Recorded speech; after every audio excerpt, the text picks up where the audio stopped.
Salut à tous et à toutes, on se retrouve pour une nouvelle vidéo et un nouvel épisode en mode Pro Cycling sur Pro Cycling Manager 2022. Et du coup dans ce nouvel épisode on va aller faire quoi? On va aller faire le Tirreno Adriatico. On ira faire également notre premier monument de la saison avec Milan-San Remo. Ensuite on ira faire la classique Bruges de la Panne, le 3, Gand-Wevelgem plutôt, pour finir la vidéo. Et du coup on va commencer directement avec la première étape du Tirreno Adriatico qu'on va simuler parce que ça va être un chrono par équipe.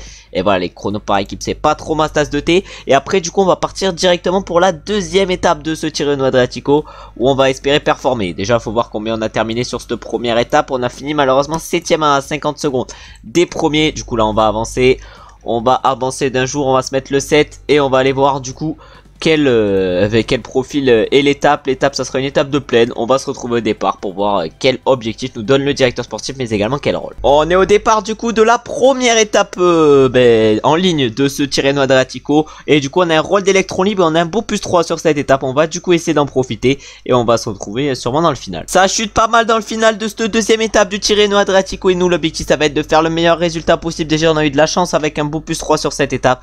Et maintenant va falloir montrer qu'on est costaud au sprint. En tout cas on se met fort curseur 95 et là on va tout donner évidemment sur le sprint final. En tout cas il reste encore 2 km 520 à l'arrivée. On va tout donner évidemment. Alors on se replace un peu, on lance le sprint avec notre coureur. Combien allons-nous finir? Je ne sais pas du tout. En tout cas devant ça accélère. Est-ce qu'Arnaud Delis va s'imposer aujourd'hui? Je ne sais pas du tout. Et oui, il va aller s'imposer Arnaud Delis sur cette étape devant Olaf Koy. Ensuite on a Thomas Barta qui finit 3ème. Florian Dauphin c'est le premier français de l'étape et il finit 4ème. Et nous on finit 14ème de cette deuxième étape.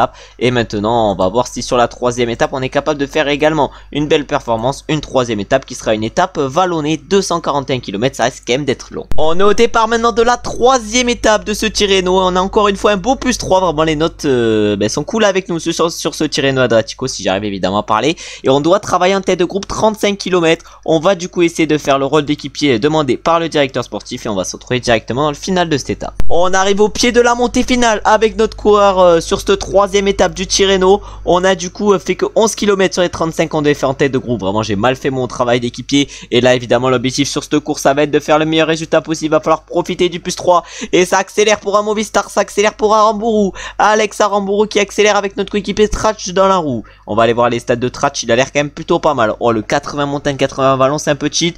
Nous on est pas mal également. Va falloir du coup profiter de ce plus 3 pour aller chercher un gros résultat. Parce que quand même le plus 3 nous fait un beau 79 montagne. Oh là ça accélère de partout, ça accélère de partout. Il y en a un qui est bien parti, maintenant il y en a un qui est encore mieux parti. Oh là là mais il y en a un il est monstrueux. Je ne sais pas du tout qui c'est Kovi qui est monstrueux, lui qui avait fini 4ème dans la dernière vidéo de l'Estrade. Et il va nous battre aujourd'hui sur cette troisième étape du Tirreno où on arrive à aller chercher une deuxième position. Et après c'est un autre italien qui va chercher la troisième position vu que c'est Baroncini. En tout cas excellente étape pour nous parce qu'on arrive quand même à aller chercher la deuxième place. C'est plutôt pas mal. On avait un rôle d'équipier, on se joue la carte perso, on fait l'électron libre et bim, on finit deuxième, c'est nickel. Et maintenant on va partir pour la quatrième étape du Tirreno d'Adriatico. Ça sera une étape de montagne et on va se retrouver directement au départ de cette étape pour voir encore une fois quel rôle nous donne le directeur sportif. On est au départ maintenant de la première et seule étape de montagne de ce Tirreno et on a un rôle d'équipier. On doit travailler du coup en tête de groupe 35 km. Malheureusement pas de plus 3 sur cette étape, on a qu'un 0, mais on va essayer quand même de faire le rôle d'équipier. On va se retrouver au pied de la montée finale si on est toujours dans le peloton. Ah malheureusement à 43 km de l'arrivée on ne peut pas suivre le rythme imposé par le peloton. Malheureusement on était 8ème du général mais on ne sera plus 8ème du général, ça c'est sûr, après cette étape. Et en plus de ça on a fait que 6 km sur les 35 qu'on devait faire en tête de groupe. On va donc se retrouver une fois à l'arrivée pour voir qui c'est qui s'impose devant en espérant que ça soit un de nos coéquipiers. Ah j'ai oublié de montrer l'arrivée mais du coup c'est Richard Carapaz qui vient de remporter cette quatrième étape du Tirreno Adriatico devant Ilan Van Wilder. On a notre coéquipier Tratch qui a réussi à aller chercher une très belle troisième place. Et après nos autres coéquipiers ont réussi une montée de fou parce qu'on a Ruben Thompson 7ème, David Gaudu 9ème et Fisher Black va finir 12ème. Bon nous malheureusement on n'a pas très bien fait notre rôle d'équipier sur cette quatrième étape. De toute façon il roulait trop fort devant. Et on va se retrouver justement pour la cinquième étape de ce Tirreno Adriatico. Une étape qui sera une étape vallonnée où on essaiera pourquoi pas de tirer notre épingle du jeu ou de faire le rôle d'équipier selon ce que nous demande le directeur sportif. On est au départ de la 5e étape et on a un beau +2 au moment où il le faut un peu. Bon, pas totalement, j'aurais préféré le +2 sur l'étape de montagne. Et on a du coup un rôle d'équipier sur cette étape. On doit travailler 25 km en tête de groupe. On va du coup faire ce que nous demande le directeur sportif et on va se retrouver directement dans le final, sûrement au pied de la montée finale. On arrive au pied de la montée finale avec notre coureur à 4 km 300 de l'arrivée. L'objectif, faire la meilleure montée possible. Et Richard Carapaz décide déjà d'accélérer. Au pied de la montée, il a été suivi par un coureur de la UAE. Non, même pas, c'est Sandy Dujardin qui l'a suivi. Non, c'est même pas Sandy Dujardin, excusez-moi, c'est Florian Dauphin. Vraiment, j'ai pas remarqué qui c'est qui l'avait suivi. En tout cas, il reste encore 3 km. Là, c'est la première partie en montée. Après, ça va descendre. Oh là là, il n'y a plus personne. Ah non, non, on va pas accélérer ici. Mais par contre, on doit plus être beaucoup à pouvoir se jouer la victoire maintenant. Il reste encore 2 km et notre coéquipier Tratch accélère. Oh, notre coéquipier est en train d'accélérer. Est-ce qu'il va pouvoir faire la différence? Malheureusement, j'ai oublié de prendre mon gel énergétique. On va lancer le sprint. Quelle est la position que nous allons être capables de faire? On va voir ça, on lance le sprint. Est-ce qu'on va être capable de nous imposer? Non, malheureusement. C'est Jenny pour je sais pas quelle équipe qui va aller remporter la victoire devant Alessandro Covi. Queen Simmons va aller chercher derrière la 3e place et nous, malheureusement, on ne va faire que 4e sur cette étape. Et ensuite on a Andrea Bajoli qui va aller finir 5e. En tout cas pas trop mauvaise étape pour nous, même plutôt bonne étape. On a fait le rôle d'équipier en faisant 35 km sur les 25 qu'on devait faire. Et en plus de ça, on a réalisé une étape correcte avec une 4e place. Et maintenant on va se retrouver pour l'avant-dernière étape de ce Tirreno, qui sera donc une étape de plaine où on va se retrouver, je pense, directement au final. Bon, clairement j'ai pas géré au mieux l'étape. Je me suis mis à Effort Cursor 81, sauf que j'ai oublié d'enlever Effort Cursor 81. Du coup l'étape est finito. On a fait 22 km sur les 25 qu'on devait faire en tête de groupe. J'ai même pas réussi l'objectif, hein. Vraiment, j'ai pas été fou sur cette étape et du coup, on va se retrouver directement sur la ligne d'arrivée pour voir qui c'est qui remporte l'étape. On va du coup voir qui c'est qui va remporter cette étape et ça va être l'ours qui va la remporter cette étape. Nous, j'ai l'impression qu'on va pas aller faire une place si mauvaise. Il va s'imposer du coup devant Arnaud Delis et Arne Marit. Et ensuite, on a Moschetti qui va finir 4 et Plum Ride 5. Nous, on va finir 17ème sur cette étape. C'est pas trop mal vu qu'on était cuit assez tôt quand même dans cette 6ème étape. Et maintenant, on va se retrouver pour la 7ème et dernière étape de ce Tirreno Adriatico, c'est-à-dire un chrono de 10,2 km. Où on va se retrouver directement pour notre départ. On est au départ avec notre coureur. Bon, va falloir que j'ai le temps de le lancer, mais malheureusement -2 sur ce prologue. Bon, ça va pas être fou, le prologue ne va pas être fou. On avait pour objectif de terminer dans le top 50. On va du coup essayer de réaliser l'objectif et on va se retrouver directement au premier inter. On arrive du coup au premier inter et on est pour l'instant 39ème à 17 secondes. On est pour l'instant dans l'objectif. Va falloir du coup continuer l'effort sur la deuxième partie de ce prologue pour réaliser le top 50. Encore 1 km avant l'arrivée sur ce prologue. On va voir si on est capable de gérer au mieux. En tout cas, on est en train de tout donner sur cette dernière ligne droite. Et pour l'instant, on signe le 37ème temps à 31 secondes. Bon, ça va être compliqué de faire top 50 et on va voir qui c'est qui remporte ce Tirreno Adriatico, mais également ce prologue sur les podiums. Et du coup, on peut voir que c'est Filippo Ganna qui vient de remporter ce prologue devant Stéphane Bissegger et Regout. Et au classement général, c'est Adam Yates qui est du coup en tête devant Richard Carapaz et Egan Bernal, qui est pas du coup en tête, mais qui remporte ce Tirreno Adriatico devant Carapaz et Bernal. Nos coéquipiers Tratch, malheureusement pour lui, ne fait que 4ème. Ensuite, au niveau du classement du meilleur grimpeur, là, c'est Michael Valgan qui est en tête. Au classement par points, c'est Alexandro Covi qui va remporter ce maillot. Nous, on est 5ème, du coup, c'est pas trop mal. Et au classement des jeunes, c'est Luca Geni qui remporte du coup ce maillot. Et on va se retrouver du coup maintenant pour la prochaine course, c'est-à-dire notre premier monument de la saison, c'est-à-dire encore une fois Milan-San Remo. On peut voir qu'on a remporté 31 points avec ce Tirreno Adriatico et maintenant on va se retrouver donc sur Milan-San Remo. On est du coup au départ de Milan-San Remo et un peu +2 parce que le pic de forme vient de s'enclencher, c'est-à-dire que normalement on devrait avoir le pic de forme pour Milan-San Remo, pour Paris-Roubaix et pour le Ronde. Vraiment, si on a le pic de forme pour les 3 courses, ça va être exceptionnel. En tout cas, on a un peu +2 sur ce Milan-San Remo, va falloir en profiter, ça nous demande de partir dans l'échappée.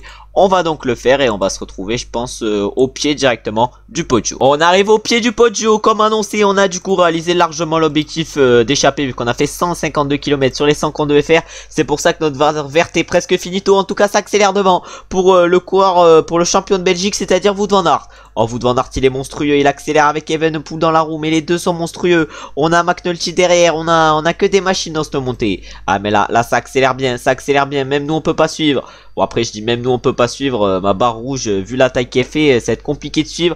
Et du coup là, on avait fini 3ème de notre premier Milan-San Remo, mais depuis c'est assez compliqué. Et ce Milan-San Remo sera pas gravé dans les annales, on va aller voir qui c'est qui va s'imposer. Mais c'est sûr et certain que ça ne sera pas nous, hein. Déjà là je viens de mettre en x4, x2, on va aller voir qui c'est qui va s'imposer. mais j'ai l'impression que ça va être Wout van Aert qui va remporter ce premier monument de la saison. Est-ce qu'il va réussir à aller le chercher? Normalement ça devrait le faire, mais on va voir s'il va réussir à aller le chercher. Nous, va falloir qu'on aille chercher la meilleure place possible également, parce que là on n'est pas trop mal placé. Wout van Aert normalement devrait jouer la victoire, même s'il y en a un qui est juste derrière lui. Celui juste derrière lui c'est Remco Evenepoel, mais Remco Evenepoel va garder sa deuxième place. Et Wout van Aert va du coup s'imposer pour un doublé belge sur ce Milan-San Remo. Et après on a Casper Van Enden qui va chercher la troisième place. Non mais les stats de Evenepoel, 79 montagnes, 79 ballons, ça va, mais 76 sprint, 83 axel, c'est sur cheat, et les stats physiques sur cheat également. En tout cas nous on va aller chercher une place correcte aujourd'hui, vu qu'on finit 30ème de ce Milan-San Remo. On est parti dans l'échappée et tout, c'est pas trop mal. Et maintenant on va partir pour la prochaine classique qui nous attend. Ça sera le début des classiques flandriennes. On est du coup au départ de la première classique pavée. On a un beau plus 2 sur cette course, 98% de forme, vraiment on est en méga forme. On a du coup pour objectif de terminer dans le top 50. On doit également se montrer en échappée, vraiment on va juste essayer de terminer dans le top 50. L'échappée on s'en fout, et l'objectif évidemment ça va être d'aller chercher le meilleur résultat possible. Et on va se retrouver je pense directement dans le final, et sûrement dans les 5-10 derniers kilomètres. Petit coup dur, on vient de chuter sur cette classique Bruges de la Panne avec notre coureur. Va falloir du coup revenir devant, mais là le top 50 j'espère qu'on va le jouer. Bon, heureusement que la chute est pas très grave et du coup qu'on est directement à l'arrière du peloton, mais la chute a quand même fait un peu mal, et surtout qu'on est mal placé avant l'arrivée des zones exposées au vent, c'est-à-dire que les bordures on va être en plein dedans. On arrive dans le final de cette classique Bruges de la Panne, et là on essaye de tenir le rythme emmené par le groupe de devant. Malheureusement on commence à être un peu cuit sur cette classique, la chute a dû nous faire un peu mal. Mais on arrive quand même à tenir le groupe de 26. Mais là les bordures elles font des dégâts de fou furieux. Et nous on va se mettre dans la roue à notre coéquipier Kevin Genet, qui a l'air de plutôt bien gérer cette étape. C'est à dire que si on arrive à bien s'accrocher à sa roue, on peut peut-être aller chercher quelque chose. On arrive du coup dans les 5 derniers kilomètres, et on va tenter quelque chose directement. On tente quelque chose directement dans ces 5 derniers kilomètres. Je pense que personne ne va rouler derrière nous. On a Casper Asgreen et Kellan O'Brien qui sont partis avec nous. Ah, derrière il y en a deux qui ont essayé de faire l'effort également. Mais est-ce que ils vont nous aider? Est-ce qu'ils vont bien nous aider dans ce final? Je sais pas. En tout cas on a consommé le gel énergétique, on est en train de tout donner. On est parti avec Merlier, Casper Asgreen, Kellan O'Brien ou encore Grenay. Malheureusement il n'y en a aucun d'eux qui collabore avec nous. Est-ce qu'on va être capable de faire un résultat correct? On va lancer le plus tard possible évidemment. Évidemment pour pouvoir tenir, on va lancer le plus tard possible, et on va lancer à 800 mètres exactement. Oh, il y a les sprinters du groupe derrière qui vont jouer la victoire. Mais qui c'est qui va s'imposer? Ça va être Tim Merlier qui était parti avec nous et qui va du coup s'imposer sur cette classique Bruges de la Panne devant Kellan O'Brien et Van der Berg. Et nous on va aller chercher une excellente 5ème place sur cette course, alors qu'on avait l'objectif de top 50. Vraiment on vient de réaliser une course énormissime avec cette 5ème place, et peut-être que l'attaque dans le final nous permet d'aller la chercher, cette 5ème place. En tout cas on va chercher du coup un énorme résultat dans cette vidéo sur cette classique. Et maintenant on va partir pour la prochaine classique flandrienne, où on espère faire au moins aussi bien. On est au départ d'une nouvelle classique et on est plus 5 sur cette nouvelle classique. C'est vraiment insane, le plus 5 qui fait clairement kiffer. Et du coup aujourd'hui on a l'objectif de terminer dans le top 15 sur cette 3. Le parcours malheureusement a l'air pas assez compliqué, mais je pense qu'on va se retrouver directement dès les premières bosses de cette 3 pour voir si on est capable de faire la différence. Le plus 5 devrait bien nous aider aujourd'hui, et on va se retrouver dès le premier secteur. On arrive à 73 km de l'arrivée avec notre coureur. On va essayer évidemment de gérer au mieux dans ces différentes montées. En tout cas on arrive justement dans ces différentes montées. Le plus 5 je pense peut nous aider aujourd'hui. On va dire à nos coéquipiers d'aller chercher de l'eau, et on va évidemment tout donner pour faire exploser le maximum de coureurs. Et on rechute malheureusement. Oh là là, mais c'est bon, c'est quoi cette course? Deuxième chute de la course. Heureusement on a juste reculé dans le peloton, mais non, mais c'est la malédiction qui nous touche. On a la luck à Thibaut Pinot là. En tout cas j'espère que sur le Giro il aura de la luck. Mais là on est en train de tout donner là. Oh là là là là, mais là on est en train de remonter full. Vraiment je tourne full vidéo en avance, parce que je pense que je vais enchaîner les vidéos là. Là ça va charbonner. Je pense qu'il va y avoir 4-5 vidéos par semaine en Pro Cyclist. Ça va être insane. Peut-être 2 épisodes en carrière, mais là le Pro Cyclist vous allez en voir de tous les côtés. Vous allez pas comprendre ce qui vous arrive. En tout cas nous évidemment cette course on va essayer de la gagner, et on va se retrouver un peu plus tard. À 55 km de l'arrivée, il y en a un qui vient d'accélérer, c'est Kellan O'Brien qui vient d'accélérer. Oh là, Kellan avec son 80 pavés, il est pas mal, lui qui avait remporté un Milan-San Remo, je m'en rappelle. Mais j'avais l'impression qu'il avait des meilleurs stats quand il avait remporté Milan-San Remo. Nous on a des belles stats, on a un beau plus 5, va falloir en profiter. Là je pense qu'on va commencer à faire rouler nos coéquipiers si on en a la possibilité. Et on arrive sur Mont Pavé. Le Mont Pavé là, va falloir attaquer dans ce Mont Pavé si on veut revenir sur Kellan O'Brien qui est parti, j'ai l'impression un peu trop tôt. Bon, il reste encore 45 km. Je pense qu'on va attaquer dans le long mont pavé là qui a l'air plutôt compliqué. Et je pense que si on accélère dans ce mont pavé, ça peut faire des dégâts. On arrive dans le Patenberg et là ça monte dans le Patenberg. Dans le Paterberg plutôt, pas le Patenberg. Et là par contre on se fait gêner malheureusement. C'est pour ça qu'il va falloir mettre le faufilement.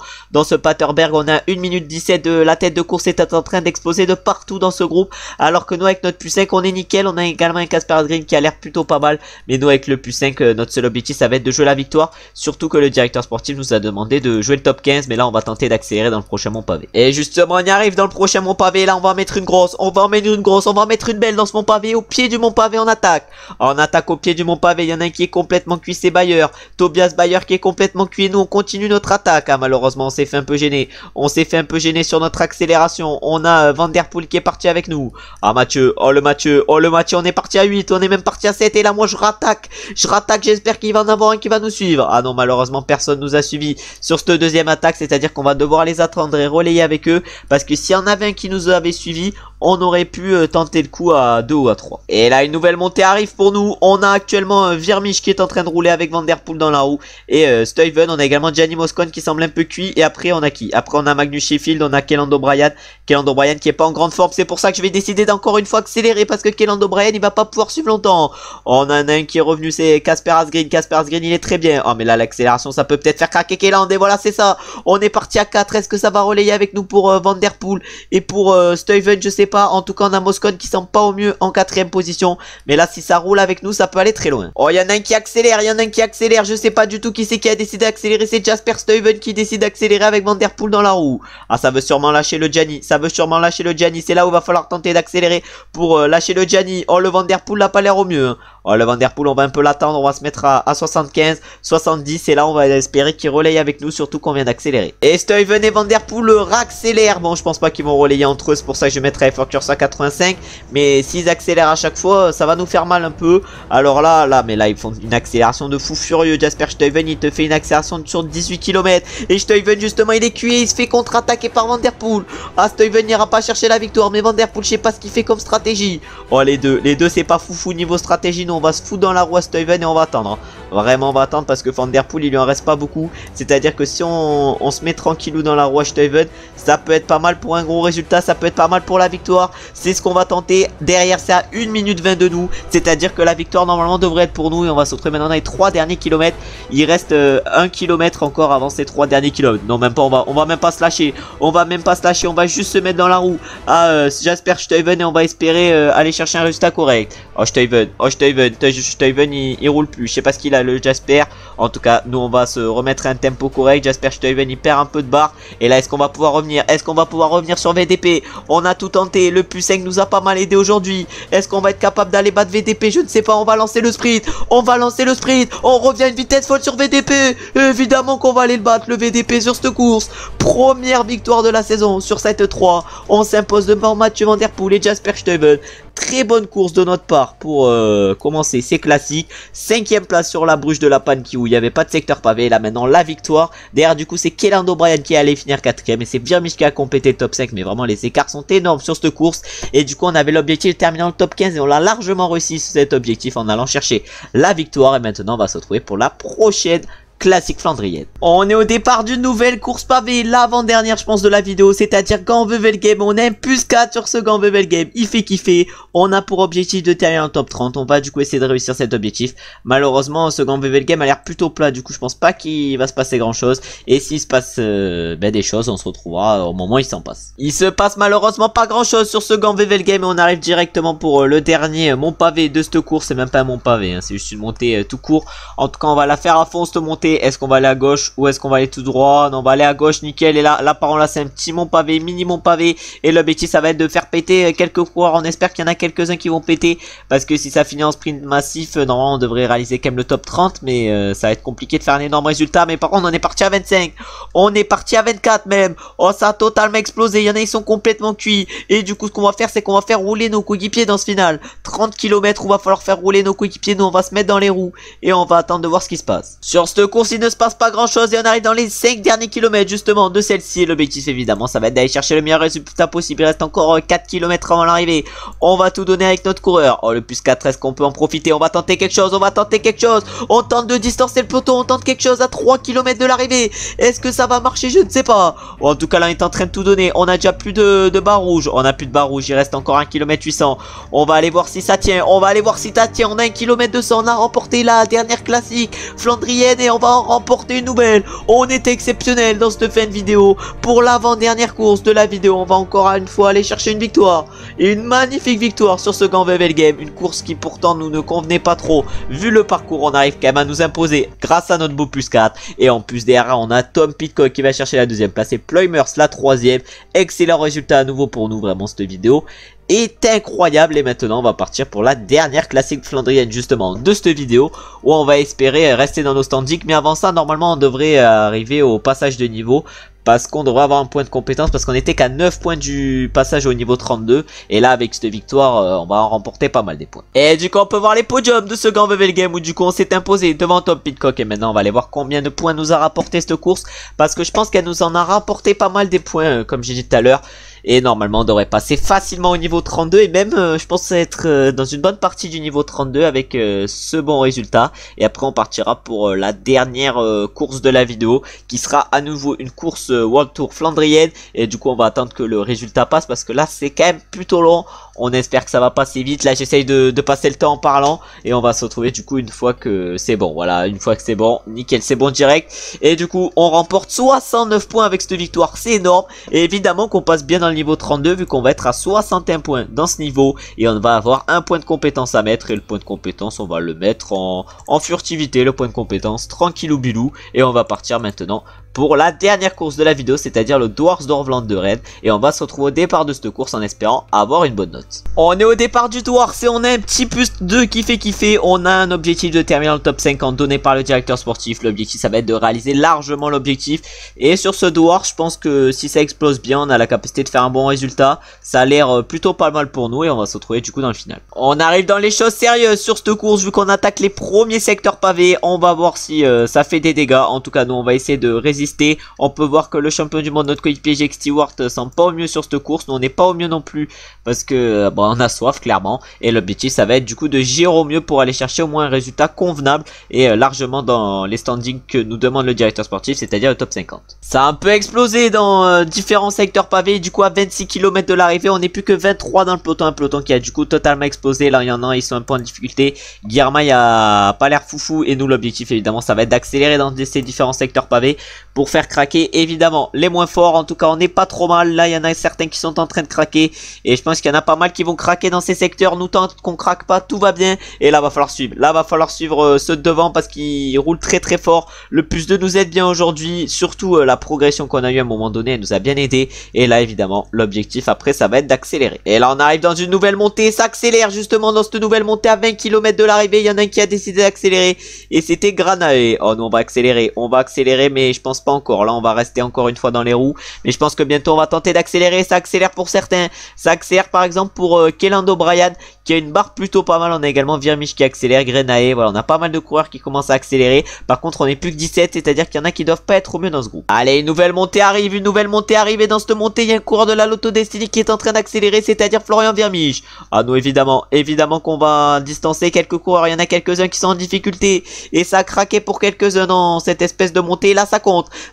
Nous on va essayer de rester dans les roues, mais pour l'instant ils sont quand même forts nos adversaires. Au lieu de se faire attaquer, on va attaquer nous-mêmes. On se fait attaquer depuis tout à l'heure. Et du coup on va tenter d'attaquer à 10 km de l'arrivée. Ah mais c'est même à plus de 10 km de l'arrivée, vu qu'on attaque à 12 km de l'arrivée.